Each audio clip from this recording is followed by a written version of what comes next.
Ethereum's transition to proof of stake created something that did not previously exist for Bitcoin or most digital assets, a native yield mechanism for holding the asset. Validators who stake 32 ETH as collateral earn consensus rewards, priority fees from transactions they include, and potentially MEV, maximal extractable value, revenue from block construction. The combination of these revenue streams generates approximately 3.5% annualized yield at current network parameters. For institutions with significant ETH allocations, the decision to stake or not stake is essentially a question of opportunity cost. An ETH allocation that is not staked is foregoing approximately 3.5% annually in yield that could be earned through validator participation. At institutional scale, this yield differential becomes highly material. A 0.0 million ETH position foregoing staking returns approximately 0.5 million per year in foregone yield. But staking is not free of risk. Validators face slashing penalties for provably malicious behavior, operational penalties for extended downtime, and smart contract risks if using liquid staking protocols. This analysis quantifies both the yield opportunity and the risk profile with the precision required for institutional investment decisions. Ethereum validator returns have three distinct revenue streams, each with different stability and risk profiles. Consensus rewards are the most predictable. They are determined by the total amount of staked ETH and the protocol issuance schedule, and they vary slowly as validator count changes. At current staking levels with approximately 30 million ETH staked, consensus rewards contribute approximately 2.5% annualized to validator yield. Priority fees are more variable, tied directly to network activity levels. During periods of elevated DeFi activity, NFT launches, or market volatility that drives high transaction volumes, priority fees can significantly boost validator returns above the consensus reward baseline. During quiet periods, priority fees contribute minimally. This variability means validator APY fluctuates meaningfully around its average, which institutional models must accommodate with appropriate distributions rather than point estimates. MEV revenue is the most complex and controversial component of validator returns. Maximal extractable value refers to the additional value validators can capture by strategically ordering transactions within a block. MEV Boost, the dominant infrastructure for MEV extraction, allows validators to auction their block production rights to specialized MEV searchers who optimize transaction ordering for maximum extractable value. Validators using MEV Boost earn materially higher returns than those using vanilla block production, but MEV extraction raises regulatory and ethical questions that institutions must address explicitly in their staking policy frameworks. Staking yields vary significantly across proof-of-stake networks, and the variation reflects fundamental differences in monetary policy, validator economics, and network maturity rather than simply risk-adjusted yield. Higher staking yields generally indicate higher token inflation rates, which partially offset the nominal yield for holders who are not staking. Solana's higher staking yield reflects its higher token issuance rate and the inflationary economics designed to incentivize validator participation during the network's growth phase. Cosmos's yield is similarly higher due to its governance structure that targets specific staking ratios through variable issuance. These higher yields must be evaluated on a real, inflation-adjusted, basis rather than nominal basis. A 9% staking yield on a 7% inflationary token provides only 2% real yield, significantly less attractive than Ethereum's lower nominal yield with minimal issuance. For institutional staking yield analysis, the comparison must be made on real yield terms, accounting for token issuance dilution, and must include an assessment of how sustainable the yield is as the network matures and token issuance schedules decrease. Ethereum's path toward low nominal staking yields combined with deflationary burn mechanics during high activity periods represents a different and potentially more sustainable long-term yield profile than networks relying on persistent high inflation to fund validator rewards. Institutional staking risk management begins with distinguishing between the risk categories by magnitude and probability. Slashing risk is catastrophic in magnitude, up to 100% of staked ETH, but extremely low in probability for professional operators.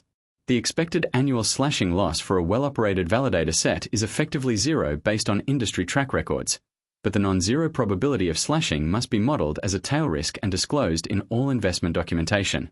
Inactivity penalties are more common and more operationally predictable than slashing. Every Ethereum validator occasionally experiences minor inactivity due to network issues, software updates, or infrastructure maintenance. The key is that brief inactivity, minutes to hours, incurs minimal penalties, while extended inactivity during periods of network finalization failures incurs progressively larger penalties through the inactivity leak mechanism. Institutional operators with redundant infrastructure and monitoring can manage this risk to near zero in normal operations.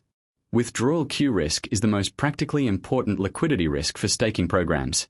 When a large number of validators exit simultaneously, Ethereum's churn limit constrains the rate at which staked ETH can be returned. During periods of market stress, the demand for validator exits can create queues lasting weeks. Institutions that need to access staked ETH on short notice must either maintain sufficient liquid reserves outside the staking position or be prepared to sell liquid staking tokens, SDETH, CBETH, at market price, which may include a discount to spot ETH during stress periods. The choice between native validator staking and liquid staking protocols is ultimately a function of institutional scale, operational capability, and risk tolerance. For institutions with ETH allocations above 0 to 20 million, native validator staking with a professional operator, Figment, Blockdaemon, Attestant, provides the highest yield and eliminates smart contract risk, at the cost of liquidity constraints and operational dependency on the node operator. Liquid staking via Lido's SDETH or Coinbase's CBETH is the default choice for most institutional participants who want staking yield without operational complexity. The tokens accrue staking rewards continuously and can be sold on secondary markets for immediate liquidity, eliminating the withdrawal queue risk of native staking. The trade-offs are a slightly lower yield after protocol fees and the introduction of smart contract risk in the liquid staking protocol. For large institutional allocations, the hybrid approach is increasingly common. Native staking for the stable core of the ETH allocation where liquidity is not a near-term requirement, combined with liquid staking for the portion of the allocation that may need to be accessed on shorter notice. This structure optimizes yield while maintaining meaningful portfolio liquidity. The opportunity cost arithmetic for institutional ETH staking is straightforward and compelling. A 0.0 million ETH allocation that is not participating in staking is foregoing approximately 0.5 million per year in yield that could be earned with appropriate infrastructure investment. Over a 5-year holding period, the cumulative foregone yield approaches 8 to 20 million, accounting for compounding. This opportunity cost analysis creates a strong fiduciary argument for establishing a staking program for any substantial institutional ETH allocation. The operational cost of professional validator services typically runs 15 to 25% of staking rewards as a management fee, meaning net staking yield after fees is approximately 2.5 to 4.0% annually. Even net of fees, the yield generation is material enough to justify the operational and legal investment required to establish a compliant staking program. The regulatory environment for institutional staking is evolving but increasingly favorable in the United States and European Union. The Sex-Kraken enforcement action targeted staking-as-a-service programs offered to retail investors without registration, not institutional staking programs with appropriate legal structures.